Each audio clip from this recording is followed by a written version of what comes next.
बिस्मिल्लाहिर्रहमानिर्रहीम। अच्छा बेटा, हमारा टॉपिक था एप्लीकेशन ऑफ आईआर स्पेक्ट्रोस्कोपी ना। तो उस हवाले से इस लेक्चर में हम डिस्कस करेंगे मुख्तलिफ जो फंक्शनैलिटीज़ है, अल्केन, अल्कीन, एरोमेटिक हो गया, एसिड, हैलाइड, एस्टर वगैरह सारों के ना कुछ कुछ एग्जांपल लेके एक एक दो दो कंपाउंड, तो उनको हम डिस्कस करेंगे। तो उसके बाद फिर हम कंपाउंड स्पेक्ट्रा लेंगे और उसके ऊपर जो है ना वो कंपाउंड जो हमें दिया होगा और हम खुद फिर असाएंगे। इस ये तो वो है ना जिसमें तो लिखा होगा वैल्यूज वगैरह ना, स्पेक्ट्रा की उन्होंने नॉमिनेट किया होगा कि ये पी किसकी, ये पी किसकी। तो उनके अंदर नॉमिनेट नहीं किया होगा, वो फिर हम खुद से उसको जो है ना वो कंपाउंड को दे के उसको असाइन करेंगे कि इसमें फलां फलां फंक्शनैलिटीज है और वो फलां फलां जगह पे आ सकती हैं। ठीक हो गई। तो फर्स्ट हम स्टार्ट करते हैं यहाँ पे अल्केन्स में ना, डिकेन और साइक्लो हेक्सेन। यानी एक एन एल्केन है और एक आपकी साइक्लो एल्केन है, इन दोनों के कंपैरिजन में। अच्छा, एन एल्केन का मतलब है कि 8 कार्बन जो है वो स्टेट चेन में अटैच है। अच्छा, आपने क्या करना है, जब ऐसे कंपाउंड आपके पास नाम आए या स्ट्रक्चर आए तो आपने पहले उसकी फंक्शनैलिटीज लिख लेनी। जैसे ये एन डिकेन का मतलब 8 कार्बन एक चेन में लगी हुई है, तो आप कहेंगे सर इसमें फंक्शनैलिटीज में देखूं तो वो मेरे पास है। एक इसमें आपका आ गया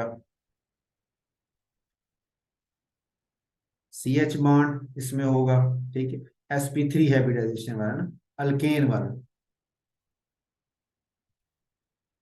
अल्केन वाला सी एच आ गया, ठीक है। एक फंक्शनैलिटी ये आ गई। फिर दूसरी CH2 वाली फंक्शनैलिटी इसमें हो सकती है, और तीसरी CH3 वाली फंक्शनैलिटी हो सकती है, ठीक है। ये तीन फंक्शनैलिटीज इसमें आपके जो एन डिकेन है उसमें मौजूद है। ठीक हो गया। अच्छा, अब फंक्शनैलिटीज आपने निकाल ली, फिर अब आप देखेंगे आपके पास वो जो उसका स्पेक्ट्रा, इसका रेंज है उसमें, कि जो अल्केन वाला CH है उसकी रेंज थी 3000 से 2850, ठीक है। इसमें देखें 3000 से 2800, ये 2850 के ऊपर करके ये जो ऑब्जॉर्प्शन आ रही हैं ये sp3 CH की है। ठीक हो गया, CH आपके पास आ गया। फिर दूसरा था CH2 और CH3 आना चाहिए। उसमें आपने देखा कि CH2 जो है उसकी बैंडिंग है 1465 के पास है, और CH3 की जो है वो 1450 और 1375 के पास है। तो अब इसमें आपने देखा तो ये 1400 से आगे 1465 की तरफ CH2 की बैंडिंग है, और 1400 से पीछे ये CH3 की बैंडिंग है। तो ये तीनों फंक्शनैलिटीज मेरी यहाँ पे मुकम्मल हो गई है। एक एक्स्ट्रा चीज उसने बताई है कि जब लॉन्ग चेन होती है तो यहाँ पे भी आपको थोड़ी बहुत वो जो है ना उसकी पीक्स जो है वो नजर आएंगे, जैसे लॉन्ग चेन बैंड का नाम देते हैं। लेकिन जो साइक्लोहेक्सेन जो है उसमें ये लॉन्ग चेन बैंड गायब हो जाएगा। बाकी उसी तरह sp3 का CH इसमें मौजूद है। अब साइक्लोहेक्सेन में आप कहेंगे सर sp3 की CH अल्केन वाली ये फंक्शनैलिटी तो मौजूद है ही है, ये वाली, ठीक है। CH2 भी है, इसमें CH3 नहीं होगा, बस इसमें सिर्फ दो फंक्शनैलिटीज आपकी मौजूद रहेंगी। तो दो का मतलब ये CH2 आ गया और sp3 CH आ गया, और वो जो लॉन्ग चेन वाला बैंड था वो भी यहाँ पे गायब हो गया, ठीक है। तो वो भी कुछ हमें इंफॉर्मेशन इस तरह की चीजें भी दे देती हैं, ठीक हो गया। उसके बाद ये वन हेक्सीन और साइक्लोहेक्सीन, इन दोनों को कंपेयर करें। ये वन हेक्सीन है, ये साइक्लोहेक्सीन, नीचे आपके पास ये साइक्लोहेक्सीन है। अच्छा, इन दोनों में सब सेम है, फर्क सिर्फ इतना है, एक तो कार्बन कार्बन डबल बॉन्ड की फंक्शनैलिटी, फंक्शनल ग्रुप इसमें आ गया, ठीक है। दूसरा, कार्बन हाइड्रोजन जो है sp2, यानी अल्कीन वाली कार्बन हाइड्रोजन भी है और अल्केन वाली कार्बन हाइड्रोजन भी है, ये दोनों के अंदर ही है। इसमें भी है CH सिंगल बॉन्ड वाली कार्बन के साथ हाइड्रोजन, और डबल बॉन्ड वाली कार्बन के साथ भी हाइड्रोजन, वो दोनों में मौजूद आ गए, ठीक है। तो CH दो हो गए। यानी आप कहेंगे सर एक अल्केन का CH है, ठीक है। एक आप कहेंगे कि सर अल्कीन का CH है, ये sp2 हाइब्रिडाइज्ड कार्बन के साथ हाइड्रोजन जुड़ी हुई है, ठीक हो गया। तीसरे नंबर पे CH2 और CH3 भी आ जाएंगे। अब ये जो है ये चारों मौजूद हैं पहले वाले स्ट्रक्चर में ना, इस वाले में, ठीक हो गया। अब उसमें उसने देखा sp2 का CH भी है, sp3 का CH भी है। अच्छा, आपने पहले वो रेंज देख लेनी है।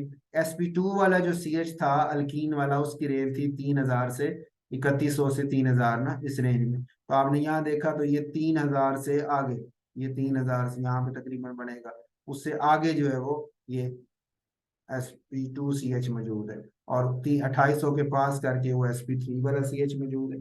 कार्बन कार्बन डबल बॉन्ड की रेंज आपने यहाँ से देखी, अल्कीन की वो लिखी हुई है 1680 से 1600। तो 1600 से आगे, ये 1600 से थोड़ा सा आगे ये रेंज मौजूद है, carbon carbon double bond alkyne वाले की जो है स्ट्रेचिंग मौजूद है। ठीक होगा।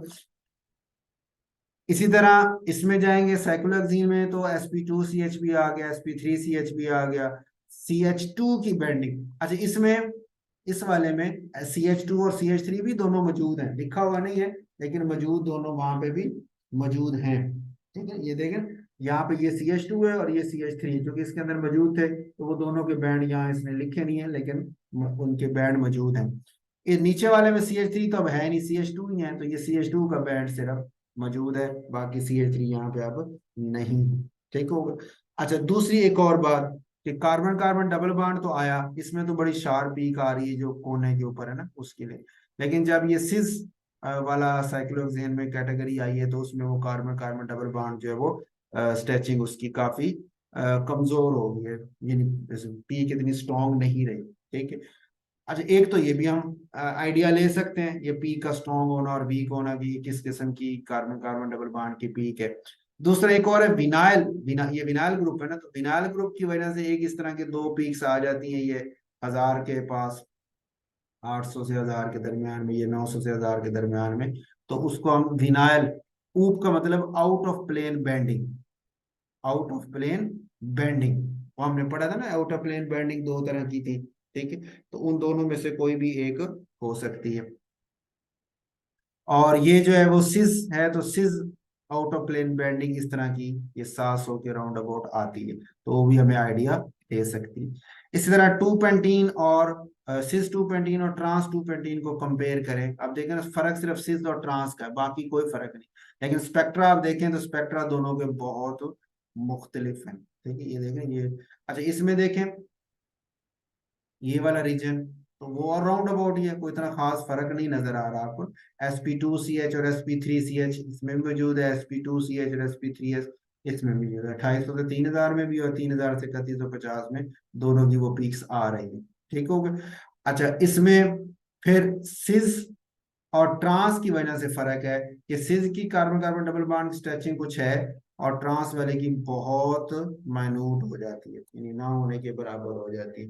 ठीक है, क्योंकि वो मूवमेंट होता है ना, ट्रांस में डायपोल मूवमेंट कैंसल आउट हो जाती है, सिस में डायपोल मूवमेंट कुछ ना कुछ रह रही होती है, तो वो IR एक्टिविटी भी शो कर, ट्रांस में वो double bond dipole movement cancel होने की वजह से वो सिमेट्रिकल बन जाता है राउंड अबाउट, और वो फिर शो भी नहीं हो पाता, तो बहुत ये वीक यानी कमजोर ना होने के बराबर। ठीक है। अच्छा, उसके बाद जो आप CH2 और CH3 की बैंडिंग देखें, तो वो 1400 से आगे और 1400 से पीछे, यहाँ भी मौजूद है, यहाँ भी मौजूद है, बिल्कुल राउंड अबाउट ही। ठीक है।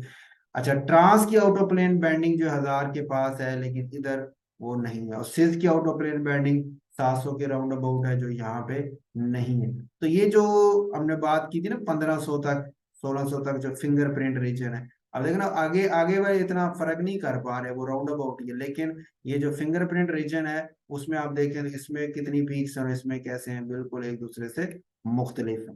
ठीक है। इसी तरह अल्काइन में हम 1 ऑक्टाइन और 4 ऑक्टाइन को कंपेयर करें, तो 1 ऑक्टाइन में आपका डबल बॉन्ड मौजूद है, ट्रिपल बॉन्ड वन पोजीशन पे, और 4 ऑक्टाइन में सेंटर में मौजूद है। अच्छा, इसमें फंक्शनैलिटी आप गिनेंगे तो आप कहेंगे सर एक तो कार्बन कार्बन ट्रिपल बॉन्ड मौजूद है, दूसरा CH2 मौजूद है, CH3 मौजूद है, CH2 CH3 carbon carbon triple bond, तीन चीजें होगी, और चौथी CH जो है वो sp वाला भी मौजूद है और sp3 वाला भी मौजूद है। ठीक हो। अच्छा, sp3 वाला तो अभी आपने देखा था 250 के से 3000 की रेंज में, और sp वाला अल्काइन वाला ये लिखा हुआ 3300 के पास आएगा CH। तो यहाँ पे ये 3200 से आगे 3300 के पास CH जो है वो ट्रिपल बॉन्ड sp वाला वो आ जाता है। ठीक हो गया। फिर कार्बन कार्बन ट्रिपल बॉन्ड की स्ट्रेचिंग वो कहाँ पे आएगी, वो यहाँ हमने पढ़ा था कार्बन ट्रिपल बॉन्ड अल्काइन का, वो 2100 से 2250 की रेंज में आता है। ठीक है, अब यहाँ पे देखें ये आपके पास मौजूद है, ये तकरीबन यानी 2200 के राउंड अबाउट आ रहा है, 2100 से 2250 की रेंज में ये सी ट्रिपल बॉन्ड सी की स्ट्रेचिंग भी आ जाती है।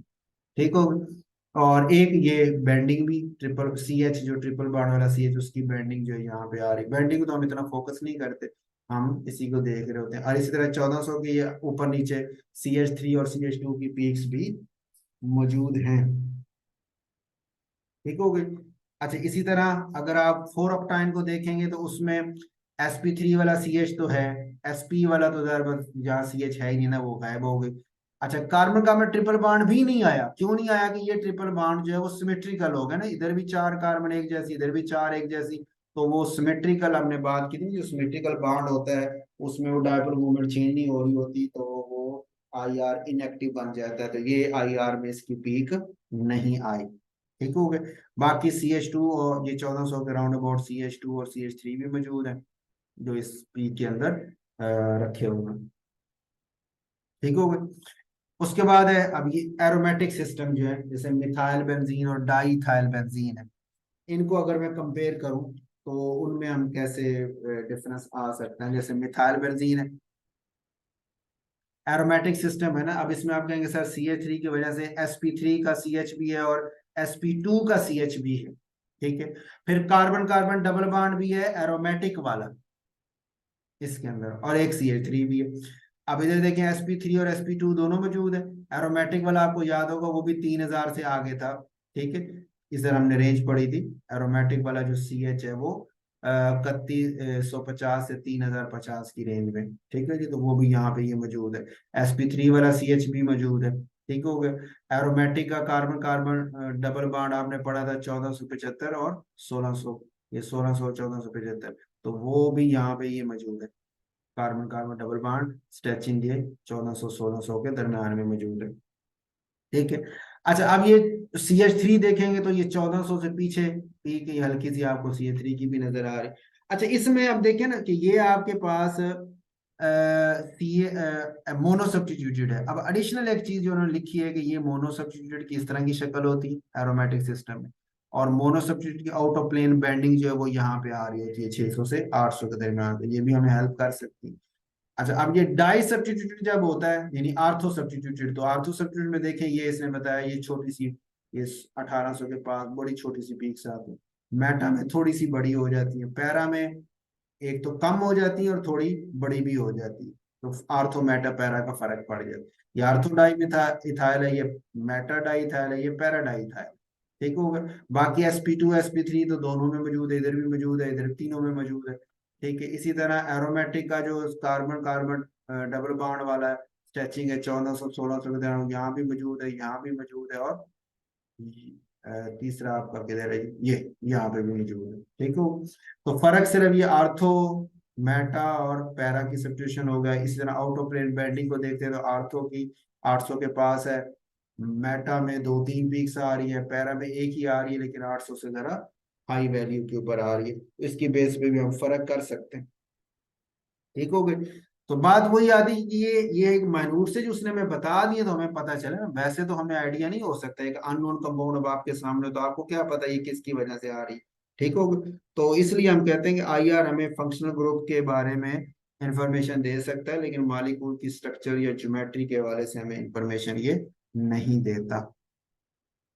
ठीक है, इसी तरह विनाइल बेंजीन ले लेंगे तो इसमें एक additional carbon carbon double bond आ गया।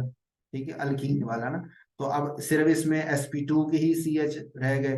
दूसरा मोनो सब्स्टिट्यूट वाली भी पीक्स आ गई, कार्बन कार्बन डबल बॉन्ड जो विनाइल वाला है वो भी आ गया 1600 से आगे, और एरोमेटिक वाला 1600 से 1400 के दरमियान वाला वो भी आ गया। ठीक है, इस तरह CH की बेंडिंग हमने पीछे देखी थी, वो यहाँ पे भी है 900 से 1000 के दरमियान, और mono substitute out of plane bending हमने देखी थी 700 800 के दरमियान 2 पिक्स, वो भी यहाँ पे मौजूद हैं। ठीक है। अच्छा, इसमें अब आपके जिम्मे काम यही है कि आप ये जो मुख्तलिफ फंक्शनैलिटीज आ रही हैं उनकी रेंजेस जो है उनको आप बार बार देखें, बार बार उसको चाहे अपनी नजर से गुजारें, ताकि जितनी दफा आप उसको गुजारेंगे उतनी ज्यादा वो आपके माइंड में बैठती जाएगी, याद हो जाएगी, तो पेपर में एमसीक्यू या शॉर्ट के वाले से आपको काफी हेल्प हो जाएगा इसका। ठीक हो गया। उसके बाद है जी comparison of different alcohols and phenols. अच्छा, अल्कोहल के अंदर फंक्शनैलिटीज आप देखें तो आप कहेंगे सर एक तो अल्केन का सी एच मौजूद है, ठीक है। फिर CH2CH3 की बेंडिंग्स भी आ गई, ये CH2CH3 1400 के पास बेंडिंग्स भी आ गई। फिर आप कहेंगे सर एडिशनल इसमें एक CO का बॉन्ड है और OH का बॉन्ड है। OH की पीक्स, अच्छा इधर से आप देखें तो OH वो कहता है ये अल्कोहल फिनोल में कि फ्री हो तो 3650 से 3600, और अगर हाइड्रोजन बॉन्डिंग में वो जुड़े हुए OH हो तो फिर 3400 से 3200। और ये जो पी की शक्ल है और ब्रॉड होना, ये बता रही है 3200 से 3400 की हाइड्रोजन बॉन्डिंग में जुड़े हुए हैं, ठीक हो। और sp3 की CH ये आ गई, फिर ये CH2CH3 आ गया। अब CO की जो पीक है स्ट्रेचिंग जो है वो 1000 से 1300 की रेंज थी ना, तो उसके अंदर ये आपके पास ये 1000 से 1000 के ऊपर ही तकरीबन ये थोड़ी सी आगे, तो उसकी CO की स्ट्रेचिंग हमारे पास आ जाती है, ठीक हो गया। और लॉन्ग चेन बैंड जैसे पीछे हमने देखा था वैसे इसमें भी आया हुआ। अच्छा इसी तरह अब ये एक है प्राइमरी अल्कोहल, ये एक है सेकेंडरी अल्कोहल, ठीक है। सेकेंडरी अल्कोहल में देखेंगे तो अब उसी तरह सेम sp3 का CH भी है, OH की स्ट्रेचिंग उसी रेंज में है 3200 से 3400 की रेंज में, CH2CH3 भी यहाँ मौजूद है, कार्बोनल की स्ट्रेचिंग भी यहाँ पे आ रही है, ठीक है, 1000 से 1200 के दरमियान में, ठीक हो गया। तो लेकिन ये फिंगरप्रिंट रीजन जो इसका इस सेकेंडरी और प्राइमरी का देखें तो बड़ा फर्क है दोनों में।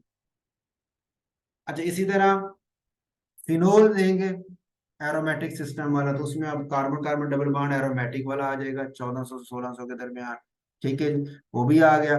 फिर CO की स्ट्रेचिंग भी आएगी इसकी 1000 से 1200 1300 के दरमियान जो है वो भी आ गई, ठीक हो गए। CO की और ये बेंजीन के डबल, और फिर OH की यहाँ पे 3200 3400 में वो भी ब्रॉड पीक आई पड़ी है, ठीक है। और CH के sp2 के CH जो है वो यहाँ पे ये खड़े हुए हैं, ठीक है, 3000 से आगे जो है। अच्छा इसमें दो हैं क्योंकि ये CH3 भी तो है ना, sp3, ये पहली जो है वो 2800 के पास वाली वो इसकी अल्केन की है, और ये दूसरी जो है वो जो 3000 से आगे जा रही है वो इसकी sp2 कार्बोनिल बेंजीनिंग वाले जो CH हैं उनकी वो पीक बन जाती है, ठीक है। अब ये पैरा सब्स्टिट्यूशन, तो पैरा की हल्की सी पीक यहाँ पे और आउट ऑफ प्लेन बैंडिंग जो हमने पीछे भी देखी थी वो भी हमारी हेल्प थोड़ी कर लेती है। उसके बाद अब कंपेयर करते हैं ईथर्स को। अच्छा ईथर्स में ये एलिफेटिक ईथर है, ये तो एक आपके देखें ना, इधर भी 3 और एक 4 है, इधर भी 3 और एक 4 है, ठीक है। यानी ये भी एक ब्यूटाइल है, इधर भी N ब्यूटाइल है दोनों तरफ, और दरम्यान में ऑक्सीजन ईथर बना हो। तो sp3 का CH भी मौजूद है, CH2CH3 की बाइंडिंग भी मौजूद है, और कार्बोनाइल की स्ट्रेचिंग CO की स्ट्रेचिंग भी यहाँ पे आई हुई है 1000 से 1300 की रेंज में। अच्छा उसके बाद इसमें ईथर ये एरोमेटिक ईथर है, उसमें आप देखते हैं तो बेंजीन की वजह से एडिशनल यानी sp2 का CH भी आ गया 3000 से आगे, sp3 तो आना ही है CH3 की वजह से। फिर carbon carbon double bond aromatic वाला जो है वो 1400 से 1600 के दरमियान वो भी आया हुआ है, ठीक है। फिर CO की जो स्ट्रेचिंग है वो भी हमारे पास मौजूद है 1000 से 1300 में। दो इसलिए बता रहा है कि एक और CO है sp3 वाली कार्बन के साथ CO है, और एक sp2 वाली कार्बन के साथ CO है, तो दोनों में थोड़ा फर्क हो जाता है, इस वजह से दो एब्जॉर्प्शन हमें मिल रही होती है, ठीक हो गया। इसी तरह अल्डिहाइड्स को देखते हैं। अब इसमें यहाँ से एक एग्जाम अल्डिहाइड दी है 6 7 8 9 9 कार्बन की एक लॉन्ग चेन की अल्डिहाइड हमारे पास है। बाकी फंक्शनैलिटी तो वही, इसमें CH2 भी है, CH3 भी है दोनों।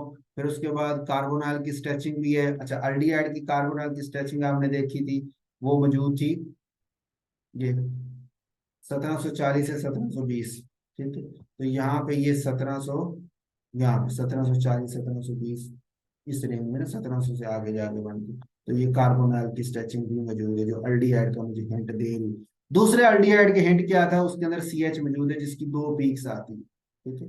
यहाँ लिखा था अल्डी CH की अंदर ये CH में अल्डिहाइड का CH दो पीक है, एक 2800 से 2900 में और एक 2700 से 2800 में। तो उसमें आप देखें तो दो पीक्स यहाँ मौजूद है, एक ये मौजूद है और एक इसके साथ मर्ज हुई पड़ी है, तो दोनों जो है वो अल्डिहाइड के फंक्शनल ग्रुप को जस्टिफाई कर रही हैं, ठीक है। अच्छा ये भी एक अल्डिहाइड है जो कॉन्जुगेटेड डबल बॉन्ड के साथ अटैच है। अब कॉन्जुगेशन की वजह से इसका रेजोनेंस होएगी, रेजोनेंस की वजह से कार्बोनल का डबल बॉन्ड फैक्टर कम हो जाएगा। तो इसे जहां आना चाहिए, इसकी रेंज अभी आपने देखी 1740, ठीक है, तो वो 1740 से इसकी जो रेंज थी आपके पास कार्बोनाइल वाली 1740 से 1720 है, तो वो उससे भी पीछे आ जाती है। ठीक है, तो हमारे पास ये जो कॉन्जुगेटेड कार्बोनाइल है वो देखें ना 1700 के राउंड अबाउट है, आ जाता है। ठीक है, और कार्बन कार्बन डबल बॉन्ड जो कॉन्जुगेटेड है वो भी जो 1600 से आगे होना था वो भी 1600 के ऊपर या उससे थोड़ा पीछे आ जाता है। ठीक हो गया। बाकी sp2 का CH भी मौजूद है, sp3 का CH भी मौजूद है, अल्डिहाइड के दो CH भी यहाँ पे मौजूद है। इसी तरह आप बेंजल्डिहाइड एरोमेटिक सिस्टम वाला बोले तो sp2CH मौजूद है, अल्डिहाइड के CH दो वो भी आ गए, कॉन्जुगेटेड कार्बोनाइल की स्ट्रेचिंग वो भी आ गई अल्डिहाइड वाले की, क्योंकि यहाँ भी वो कार्बोनाइल बेंजीन के साथ है ना, कॉन्जुगेटेड है, तो 1700 के राउंड अबाउट।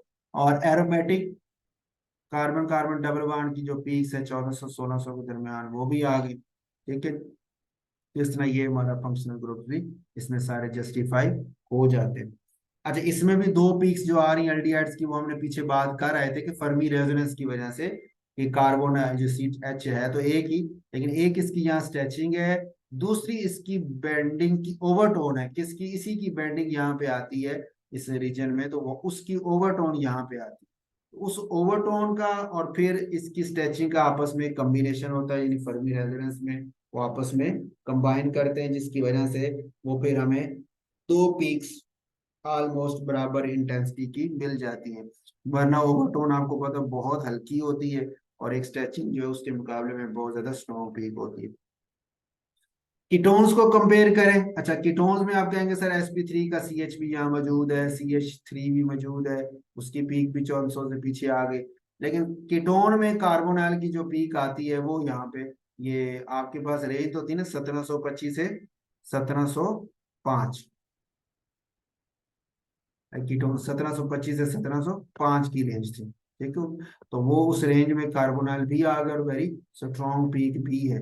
बाकी जो इसके अंदर कुछ नहीं है। ठीक है, इसी तरह कॉन्जुगेटेड डबल बॉन्ड के साथ कीटोन ले लेंगे तो एक ही फर्क पड़ेगा कि कार्बोनाइल जब कॉन्जुगेटेड होता है तो फिर वो थोड़ा पीछे हो जाता है। तो कॉन्जुगेटेड कार्बोनाइल की पीक अब ये देखें, पहले 1725 से 1705 थी, अब ये 1700 के राउंड अबाउट आई पड़ी है, यानी पीछे आ गई है कॉन्जुगेशन की वजह से, सिंगल बॉन्ड करेक्टर आने की वजह से। ठीक है, इस तरह कार्बन कार्बन डबल बॉन्ड भी कॉन्जुगेशन की वजह से वो थोड़ा पीछे आ जाता है, जो 1600 से आगे होता है वो 1600 के ऊपर या 1600 थोड़ा सा पीछे आ जाते हैं। बाकी इसमें sp2 का CH और sp3 के CH भी मौजूद है, और यहाँ पे CH3 जो है उसकी 1400 से पीछे उसकी बेंडिंग भी मौजूद है। अच्छा, एरोमेटिक कीटोन ले लेंगे तो वही सारी चीजें हैं, वो उसी तरह ये भी कॉन्जुगेटेड है, कार्बन कॉन्जुगेटेड कार्बोनाइल भी 1700 के पास आ गया, कार्बन कार्बन डबल बॉन्ड भी 1400 1600 के दरमियान पीक्स आ गई। फिर आपके पास जो बेंडिंग इसकी आएगी कार्बोनाइल के ऊपर ना, वो ये एक 1200 से ऊर दी है, पर बेंडिंग हम इतनी नहीं देख रहे होते। और CH की स्ट्रेचिंग जो है वो आपको यहाँ पे 2800 से 300 3000 के दरमियान, 2850 से 3000 के दरमियान मिल जाती है। ये अच्छा, इसमें दो हैं, एक तो इसकी है ना 2850 से 3000, तो ये है ना एलिफेटिक, और जो एरोमेटिक वाला था वो 3050 से 3150 था, आगे था। ठीक है, तो ये दोनों यहाँ पे मौजूद है, sp2 वाला भी और sp3 वाला। अच्छा, अगर आप साइक्लिक कीटोन ले लें, जैसे ये एक एलिफेटिक कीटोन है और रिंग साइक्लोपेंटानोन है, ठीक होगा, तो sp3 की CH सिर्फ इसमें है। ठीक होगा, सारे CH2 इसके अंदर है, 1400 से ये ऊपर जो पीक आ रही है 1400 से आगे बढ़ के 1465 के पास आ रही है CH2 की बैंडिंग।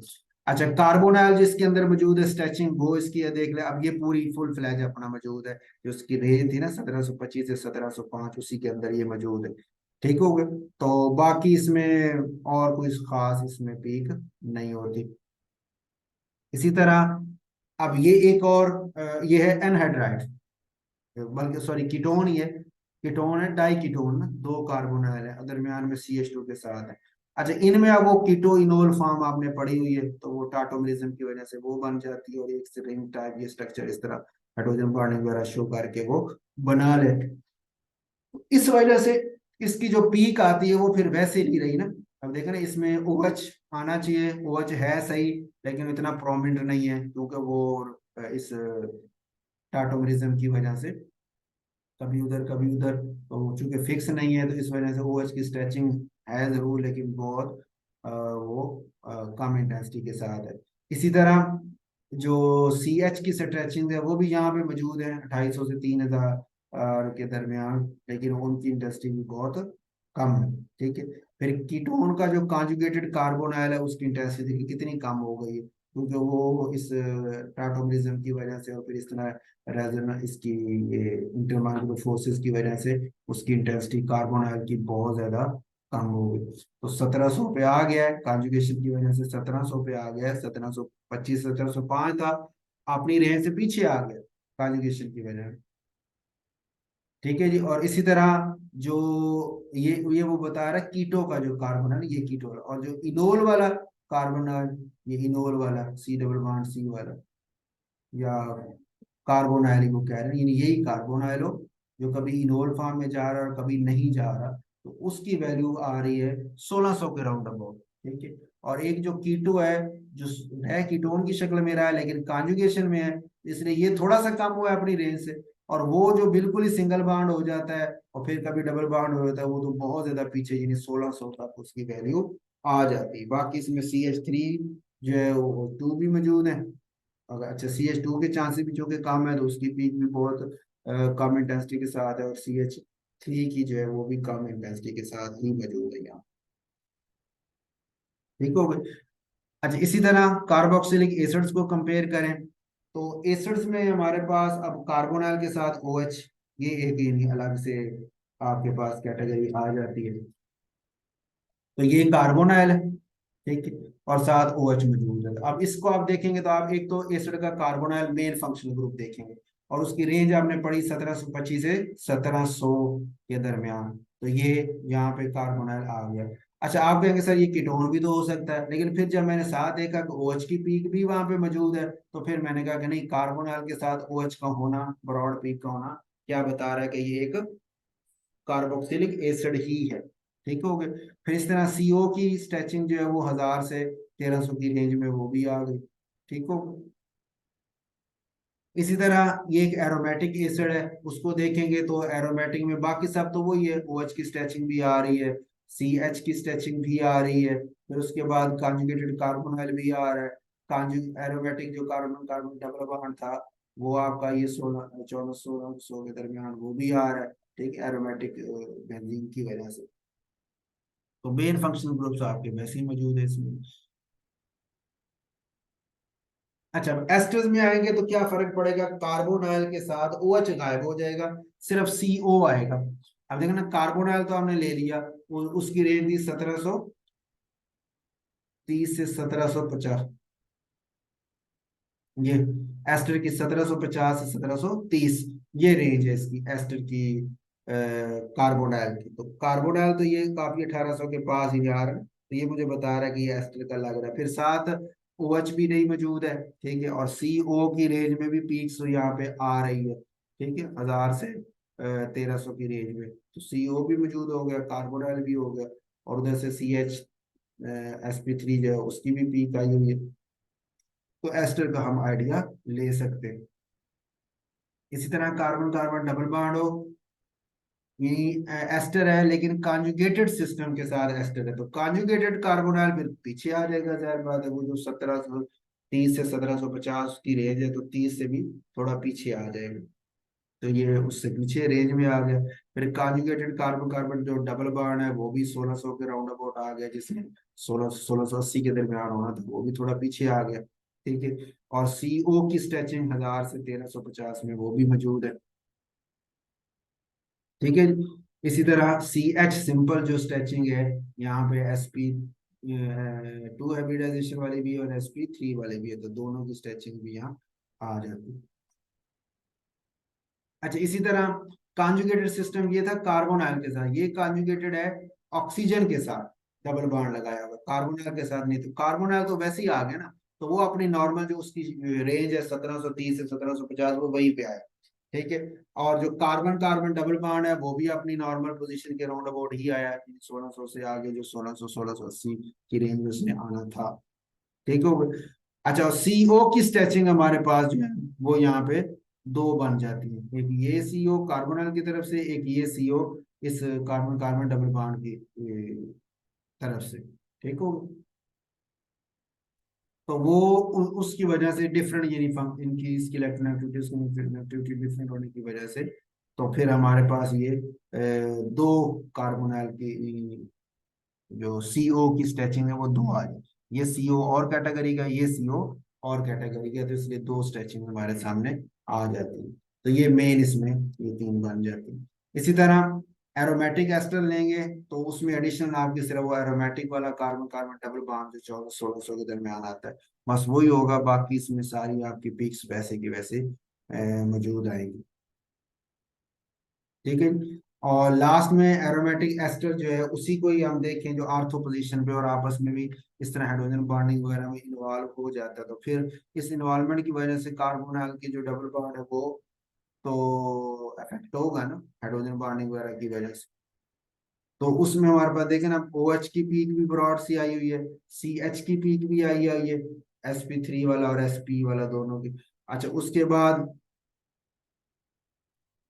क्योंकि 2800 से आगे ये तो है ना sp3 वाला अल्केन वाले की, और जो दूसरे वाला है वो उससे आगे आगे पीक आनी थी ना, तीन उसकी sp वाले 2 वाले की ना, यहाँ से आगे तो तकरीबन 3000 के राउंड अबाउट आनी चाहिए। तो इसी में मर्ज होगी होगी मौजूद होगी, लेकिन इसी में जो ब्रॉड पीक है ना तो उसी के अंदर ही वो मर्ज होगी। दूसरा, कार्बोनाइल इसका चूंकि कॉन्जुगेटेड सिस्टम में भी और हाइड्रोजन बॉन्डिंग में भी है, तो वो यहाँ पे तकरीबन 1700 के राउंड अबाउट आ गया हुआ, यानी ये भी वापस आ चुका है जहाँ 1720 से 1730, और कहाँ वो 1700 पे पहुंचा हुआ। ठीक हो गया। फिर इस तरह aromatic C double bond C जो है वो आपका 1400 1600 के दरमियान उसकी पीक्स भी मौजूद है। तो ये मेन इसमें आ जाता है आपके पास। उसके बाद है डिफरेंट अमाइड्स। अच्छा, हमारे पास जो अमाइड्स हैं उसमें आपको पता है कार्बोनाइल के साथ NH मौजूद होता है, इस फंक्शनल ग्रुप को हम अमाइड का नाम देते हैं। ठीक होगा। अच्छा, इसमें आप जरा गौर करें तो बाकी सब तो वही है, मेन हम जो फंक्शनल ग्रुप हमारा अमाइड वाला उसी को डिस्कस कर लेते हैं। एक तो कार्बोनाइल अमाइड वाला, अब वहाँ रेंज देखें इसकी तो वो 1600 अमाइड का कार्बोनाइल, ये 1630 से 1680। ठीक है। ये अमाइड का कार्बोनाइल है। अच्छा, अब 1630 से 1680 की रेंज में ये 1600 ये ब्रॉड सी पीक आपके पास आई हुई है। ठीक हो गया। ओवरलैप NH बेंडिंग एंड यानी कार्बोनाइल की स्ट्रेचिंग भी यहीं पे थी और NH की बेंडिंग भी यहीं पे थी, जो आपस में ओवरलैप कर गई। ठीक हो गया। और उसके बाद ये NH2, ये प्राइमरी है ना, तो NH2 की इस तरह की दो पिक्स आ रही हैं। ठीक है, वो हमने बात की थी सिमेट्रिक और एसिमेट्रिक स्ट्रेचिंग की वजह से। अच्छा, उसके बाद फिर आपके पास इसी में आप कार्बोनल के बाद CN बाड है, तो CN बाड देखेंगे तो ये 1000 से 1400 की रेंज में CN का बाड आना चाहिए, तो वो भी वहां पे मौजूद है। ठीक हो गया। तो ये मेन इसकी फंक्शनैलिटी अमाइड की ये NH2 के साथ है ना। अच्छा, अब ये एक ऐसा है जो जिसमें सिर्फ एक NH रह गया। अब इसमें आप देखें ना, इसमें दो थी ना, तो दो की वजह से सिमेट्रिक एसिमेट्रिक की वजह से दो पीक्स बनी थी, यहाँ एक है तो सिर्फ एक ही पीक आ रही है। ठीक है, NH की। बाकी उसके अंदर वही CH की पीक स्ट्रेचिंग मौजूद है। फिर कार्बोनाइल जो इसका अमाइड का है वो 1600 से आगे जो था वो भी वहीं पे मौजूद है। ठीक, काजू उसके साथ अभी अच्छा, ये वाला जो आपका कार्बोनाइल ये उसकी नॉर्मल रेंज है ना 1630 से 1680 वाली, तो ये नॉर्मल रेंज में ये आप वो अपनी नॉर्मल रेंज के अंदर ही, अगर कॉन्जुगेटेड हो जाएगा तो फिर इससे भी पीछे छोटी वैल्यू पे आ जाएगा। ठीक हो। और तीसरी हमारे पास है इसमें CN बाड की, जो आप देखेंगे तो वो ये 1000 से 1400 की रेंज में उसकी भी स्ट्रेचिंग आ जाती है। ठीक है। नेक्स्ट हमारे पास फंक्शनल ग्रुप है एसिड हैलाइड्स वाला।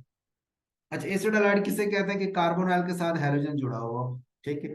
अब इसमें जो कार्बोनाइल है उसकी पीक आप देखें तो वो काफी हाई आती है। देख रहे हैं यहाँ पे एसिड हैलाइड की पीक 1800 के राउंड अबाउट। ठीक है। तो इतनी ज्यादा हाई होती है आपकी जो कार्बोनाइल एसिड हैलाइड के अंदर कार्बोनाइल जो है उसकी पीक इतनी हाई वैल्यू पे जा रही थी, बाकियों के मुकाबले में 1800 के ऊपर पहुंची। ठीक होगी। उसके बाद हमारे पास है, अच्छा इसमें अब दूसरी इसमें मेन फंक्शनल ग्रुप का सी सी एल कार्बन क्लोरीन का बॉन्ड होगा, जो आपने पढ़ा था, उसकी रेंज हमने 1785 से यहाँ पे था,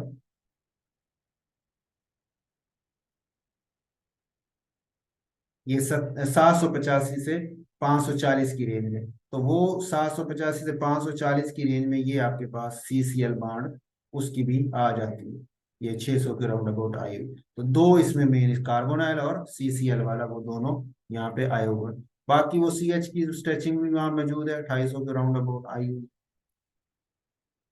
अच्छा एरोमेटिक में देखेंगे तो एरोमेटिक में एडिशनल एरोमेटिक बेंजीन सिस्टम जो था वो 1400 1600 में एरोमेटिक वाले कार्बन डबल बॉन्ड वाला आ गया। फिर ये कार्बोनाइल में कॉन्जुगेटेड डबल बॉन्ड है, तो उस वजह से ये 1800 के पास था, लेकिन ये फर्मी रेजोनेंस की वजह से इसकी एक और पीक भी आई पड़ी है। यानी ये इसने किसी कॉम्बिनेशन बैंड या ओवरटोन के साथ कॉम्बिनेशन किया है कार्बोनाइल की स्ट्रेचिंग ने, और इस कॉम्बिनेशन की वजह से इसकी अब ये दो पीक्स बन चुके हैं, इसे फर्मी रेजोनेंस का हम फिनोमेना का नाम देते हैं। ठीक हो गया। और उसके बाद कार्बन क्लोरीन का बॉन्ड भी यहाँ पे आपके पास ये 600 से आगे जो है वो भी मौजूद है। उसके बाद नेक्स्ट हमारा फंक्शनल ग्रुप है एसिड एनहाइड्राइड वाला, जिसमें दो कार्बोनाइल होते हैं। अब ये दो कार्बोनाइल ही इसकी पहचान है, जिसमें सिमेट्रिक और एसिमेट्रिक स्ट्रेचिंग वजह से दो आपके कार्बोनाइल की पीक्स आएंगे। ये दो आई पड़ी है ना, यहाँ भी आप देखें तो इसमें हमारे पास दो थी, कार्बोनाइल जो था एनहाइड्राइड वाला, उसकी दो थी, एक 1810 और एक 1760 वाली। तो ये दो इसमें बनी, 1810 और 1760 वाली जी। एक 1800 के राउंड अबाउट है और एक 1810, और यहाँ पे एक 1760 के पास ये आ गई। तो दो इसकी जो पीक्स हैं कार्बोनाइल की, ये एनहाइड्राइड की ही निशानी है। एक दूसरा कार्बन ऑक्सीजन भी इसमें मौजूद है, तो वो भी आपको ये 1000 से 1300 की रेंज में कार्बन सीओ की जो पीक है वो भी नजर आ जाएगी, जो एनहाइड्राइड को कंफर्म कर देगी। अच्छा उसके बाद है अमीन्स है। अच्छा अमाइड में था कि यहाँ पे कार्बोनाइल भी आ रहा था, वो यहाँ नहीं आएगा, बाकी सारा वही है। NH2 की आपको पता है दो पीक्स आनी थी, ये दो NH2 की सिमेट्रिक और एसिमेट्रिक स्ट्रेचिंग की वजह से आई हुई है। ठीक है। फिर CN की जो होती है वो भी स्ट्रेचिंग यहाँ पे ये दी हुई है, CN 1000 से 1400 की रेंज में थी। ठीक हो गया। फिर इसी तरह ये अब सेकेंडरी अमीन है, उसमें एक NH आ गया तो वो एक छोटे से NH की स्ट्रेचिंग बन गई। बाकी वो CH CH2 और CN की स्ट्रेचिंग भी 1000 से 1400 में वो भी आई हुई है। ठीक हो गया। अच्छा फिर आप देखेंगे टर्शरी अमीन, अब इसमें NH तो है ही नहीं, तो NH की एरिया में पीक भी गायब हो गई। ठीक है जी, अब सिर्फ CN की पीक आएगी, ये 1000 से 1400 की रेंज में। बाकी वही CH2 CH3 और जो CH की स्ट्रेचिंग वगैरह है वही सारी आ रही होंगी। और एरोमेटिक में सेकेंडरी अमीन जो है उसमें आप बात करेंगे तो उसमें भी NH ये आया हुआ है, लेकिन ये जरा देखिए स्ट्रॉन्ग पीक है। इसमें इसमें सेकेंडरी एलिफेटिक में जो सेकेंडरी की पीक बहुत कमजोर है। ठीक, और उसकी वजह ये भी हो सकती है कि ये सेंटर में है और बाकी दोनों साइडों पे एक जैसे ग्रुप अटैच है, तो वो सिमेट्रिकल थोड़ा सा बन गया, जिसकी वजह से हो सकता है कि वो डायपोल मोमेंट इतना ज्यादा ना रहा हो। इसमें दो मुख्तलिफ ग्रुप्स हैं, तो इस वजह से इसकी स्ट्रेचिंग जो है वो बड़ी प्रोमिनेंट आ रही है NH की, बॉन्ड वाले की। अच्छा उसके बाद फिर इसमें कार्बन कार्बन डबल बॉन्ड जो है एरोमेटिक वाला, वो ये 1400 1600 के दरमियान वो भी आया पड़ा है। और इसके अलावा CN की स्ट्रेचिंग ये 1400 1000 से 1400 के दरमियान इतनी सारी पीक्स हैं, कोई भी आप उसमें अनाउंस की जा सकती है रेंज के अंदर ना। इसी तरह comparison of different nitriles and isocyanates. Nitrile का मतलब कार्बन ट्रिपल बॉन्ड नाइट्रोजन है ना, C ट्रिपल बॉन्ड N, जो उसको हम नाइट्राइल्स का नाम देते हैं। तो नाइट्राइल्स को अगर आप कंपेयर करें तो इसमें बाकी सब तो सेम है। कार्बन नाइट्रोजन का जो ट्रिपल बॉन्ड है इसकी रेंज आपने पढ़ी थी, C ट्रिपल बॉन्ड N की रेंज, ये वाले ये नाइट्राइल्स की, वो 2260 से 2240 है। तो ये 2260 से 2240 की रेंज में ये आपके पास सी, ये सी ट्रिपल बॉन्ड एन, ये 2260 से 2240 की रेंज पे ये आ रहा है सी ट्रिपल बॉन्ड एन, और काफी स्ट्रॉन्ग इसकी एब्जॉर्प्शन आ रही सी ट्रिपल बॉन्ड एन की। बाकी तो वही नॉर्मल है जो पीछे डिस्कस किया। इस तरह ये एरोमेटिक सिस्टम है, उसमें एरोमेटिक की एक एडिशनल चीज आ जाएगी। ठीक है।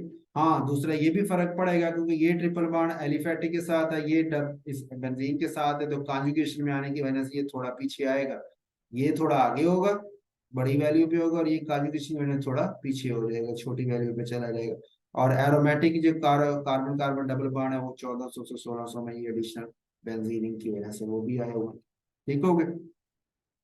और आइसो, दूसरा ना आइसोसियानेट जो, यानी N double bond C double bond O जो, अच्छा इसको आप देखेंगे तो इसमें हमारे पास स्ट्रेचिंग में एक सी एच की स्ट्रेचिंग है जो वहां मौजूद है, वो sp2 भी है, और इसमें sp3 वाली भी है। अच्छा, और हमने बात की थी ना कार्बन दो डबल बॉन्ड के साथ जुड़ा हो हेटेरो एटम्स के दरमियान में, तो उसकी स्ट्रेचिंग भी इसी रेंज में आती है, ट्रिपल बॉन्ड वाली रेंज में, तो वो भी यहीं पे करके। अब यहाँ पे भी आप देखें तो इसने दिया हुआ है यहाँ पे, ये ये डबल बॉन्ड कार्बन दो के दरमियान में, वो जैसे आइसोसियानेट की हम बात कर रहे हैं, तो वो 2270 से 1940, तो वो भी इसी रेंज में आ रहा होता है, तो यहीं पे पीक उसकी मौजूद है। बेंजीन की वजह से एरोमेटिक सिस्टम ये 1400 के दरमियान उसकी पीक्स भी आ गए। ठीक हो गए। अच्छा, ये तो हमने बोल दिए कार्बन की ना, डबल बॉन्ड हो और डबल बॉन्ड एन के साथ जो पीक्स है ना, वो ये वाली आ जाती है। ठीक हो। उसके बाद है जी nitro compounds, N double bond हो दो नेट ऑक्सीजन के दरमियान में, तो अब इसमें जाहिर बात है एन डबल बॉन्ड हो कि हमारे पास जो पीक्स है वो दो बनेगी ना, सिमेट्रिक और एसिमेट्रिक स्ट्रेचिंग की वजह से। और इधर रेंज आप देखें तो उसमें भी इसी तरह दो ही लिखी हुई थी। नाइट्रो जो है आपका एन डबल, ये एन डबल बॉन्ड और नाइट्रो ग्रुप में, एक 1550 और एक 1350। ठीक है, तो एक ये देखें ये 1550 के करीब, 1600 से पीछे, और एक ये 1400 से थोड़ा से पीछे 1350 के राउंड अबाउट होगा, तो ये नाइट्रो की, ठीक है, उसकी पीक्स बन जाती है, एक सिमेट्रिक स्ट्रेचिंग की वजह से और एक एसिमेट्रिक स्ट्रेचिंग की वजह से। ठीक है, बाकी उसकी बैंडिंग वगैरह वही है। इसी तरह एरोमेटिक सिस्टम होगा तो उसमें एडिशनल जो होगा, बाकी नाइट्रो तो उसी तरह ही दो आएंगी, एरोमेटिक जो है उसकी भी दो, आपकी 1400 से 1600 के दरमियान दो पीक्स उसकी भी बन जाती हैं। ठीक हो गई। अच्छा, और बाकी जो सी एन बाड, वो भी हो सकता है, कार्बन नाइट्रोजन का बाड है ना, नाइट्रोजन का, वो भी 1000 से 1400 की रेंज में सी एन के बाड, ये पीक्स हैं, इनमें से कोई भी असाइन, ये वाली पीक भी असाइन की जा सकती है, ये भी की जा सकती है सी एन को। ठीक है। इसी तरह आई आर ऑफ कार्बोक्सिलेट और अमोनियम साल्ट, अब साल्ट हो तो जैसे ये एक कार्बोक्सिलेट आयन है, और साथ अमाइनो एसिड एक किस्म का है ना, तो अमाइनो एसिड का वो आई आर लिया होगा। अच्छा, इसमें आप देखें तो अमोनियम जो है NH3+ है, उसकी स्ट्रेचिंग ये देख आई हुई है 3200 के राउंड अबाउट ना। ठीक है, बाकी भी सारी यहाँ पे मौजूद है, वो सारी आपस में मर्ज हुई हुई है, यानी sp3 की जो CH है वो भी यहीं पे है, और ये NH की जो पीक्स थी वो भी सारी यहीं पे आ रही है, वो ये मर्ज हो के इस तरह के हमें सिग्नल मिल रहा है। अच्छा, अब जो कार्बोक्सिलेट आयन एस्टर का यानी कार्बोनाइल है, उसकी पीक ये मौजूद है 1600 के राउंड अबाउट। ठीक है, NH की बैंडिंग वगैरह भी यहीं पे है। अच्छा, अब इसकी 1600 पे क्यों आ रही है, हालांकि एस्टर तो हमने बात की थी कि वो तो आती है 1730 से 1750 के दरमियान, तो इतनी ज्यादा कम क्यों है, वो इस नेगेटिव आयन की जो रेजोनेंस है उसकी वजह से, ये सिंगल बॉन्ड, इसका डबल बॉन्ड का सिंगल बॉन्ड करेक्टर बहुत ज्यादा हो जाता है ना, क्योंकि ये रेजोनेंस बहुत ज्यादा शो करेगा, -8, तो इस वजह से ये वाला काफी नीचे आ जाता है, छोटी वैल्यू के ऊपर आ जाता है। ठीक है, बाकी इसमें CO की पीक वो भी आ सकती है यहाँ पे। अच्छा, अब चूंकि है भी दो है ना इसमें, तो दो इसकी पीक्स भी दो बन रही है, एक यहाँ बन रही है और एक यहाँ बन रही है, वो इस सिमेट्रिक और एसिमेट्रिक स्ट्रेचिंग की वजह से ना पीक्स भी दो बन रही है इसकी। ठीक है, तो अब आप इसमें फंक्शनैलिटीज आपके सामने कौन कौन सी आई, एक कार्बोनाइल की आई, एस्टर की, लेकिन इस कॉन्जुगेशन की वजह से आपने कहा बहुत पीछे आएगी, और दो चूंकि साथ में चल रही है इसलिए वो सिमेट्री और एसिमेट्री की वजह से दो बन गई। ठीक हो गया। फिर इसी तरह NH3 के अंदर NH जो है उसकी पीक्स भी यहाँ पे आ रही है, अमाइड की। अमाइड दोबारा नहीं बनता, वो तो कार्बोनाइल के साथ डायरेक्ट होना, ये तो सिंपल अमीन ही बनेगा CH के साथ जुड़ा हुआ। ठीक हो, तो हाँ इतना तो वो अमाइड कैटेगरी तो नहीं बनती।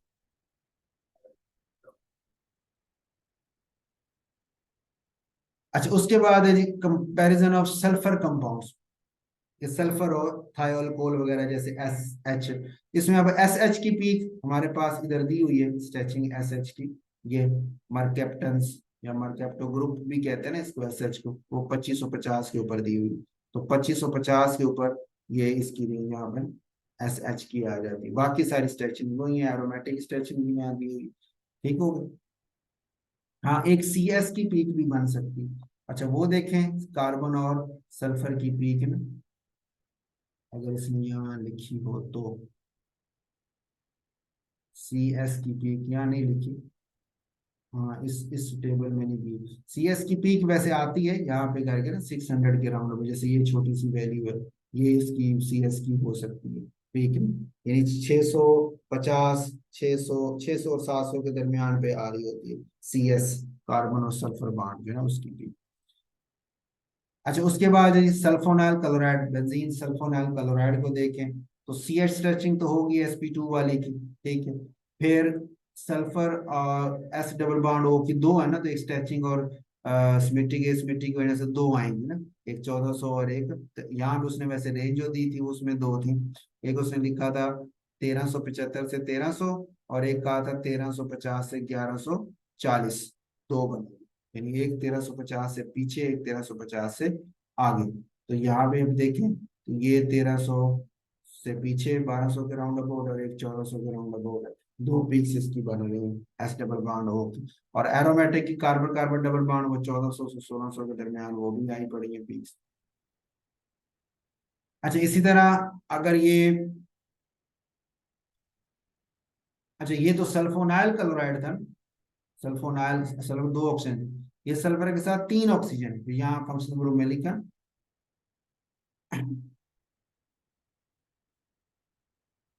सल्फेट्स। सल्फोनामाइड तो होता है ना, सल्फोनाइल के साथ NH2 ग्रुप लग जाए ना तो वो सल्फोनामाइड हो गए, यानी यही इस Cl, ये नीचे सल्फोनामाइड, ये सल्फोनामाइड है। सल्फोनाइल के साथ NH2 लग जाए, सल्फोनामाइड है। इसकी रेंज भी वही है, ये दो पीक्स उसी रेंज में आई हुई है। Carbon carbon double bond conjugated वो भी आया हुआ है। ठीक हो गई। और बाकी NH2 20 में आना चाहिए, वो भी ये 3200 से आगे उसकी रेंज भी, पीक्स भी आई हुई है। ठीक है, ये सल्फोनामाइड है। ठीक है। और ये सल्फोनाइल क्लोराइड हो गया। ठीक हो गया। और ये जो है सल्फर एस डबल बॉन्ड और फिर ऑक्सीजन के साथ है, इसका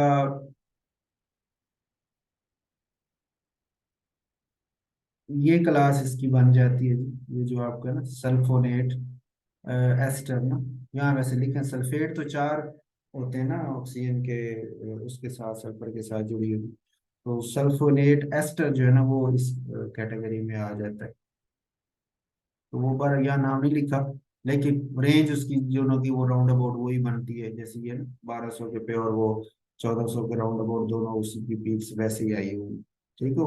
और एरोमेटिक भी कार्बन कार्बन डबल बॉन्ड की पीक्स आ गई इसके अंदर।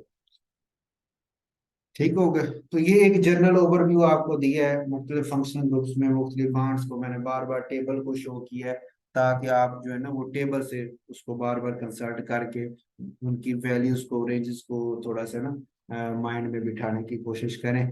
ठीक हो, ताकि आपकी प्रैक्टिस हो जाए। तो इसके बाद नेक्स्ट जो है ना वो हम करेंगे मुख्तलिफ कंपाउंड्स जो है ना उनको कैसे, उनकी फंक्शनैलिटीज को हमने वहाँ पे शो करना है, तो उसका हम प्रैक्टिस करेंगे। तो वो भी काफ़ी हद तक आपको ये वैल्यूज को याद रखने में हेल्प करेगा।